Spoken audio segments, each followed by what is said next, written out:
ఇది ఎంత అద్భుతం అంటే మధ్యలో శివలింగం ఉంటుంది, ఇక్కడ నంది ఉంటుంది, చుట్టూరు లింగాలు ఉంటాయి. దీన్ని కోటి లింగాలు అంటారు.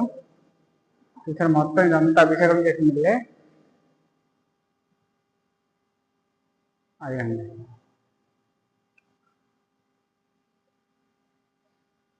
మీరైతే రాజమండ్రి వస్తే ఈ టెంపుల్ మిస్ అవ్వకండి. ద్వారపూడి వచ్చిన చాలా మంది టెంపుల్ వదిలేసి వెళ్ళిపోతారు, చూద్దాం మానేస్తారు, మర్చిపోతారు.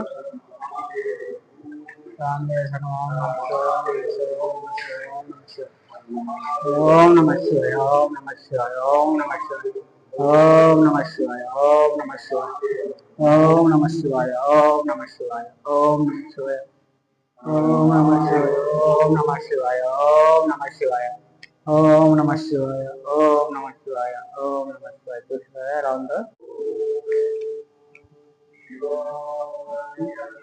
ద్వారపూడి వస్తే మిస్ అవ్వని చాలా మంది వదిలేస్తారు.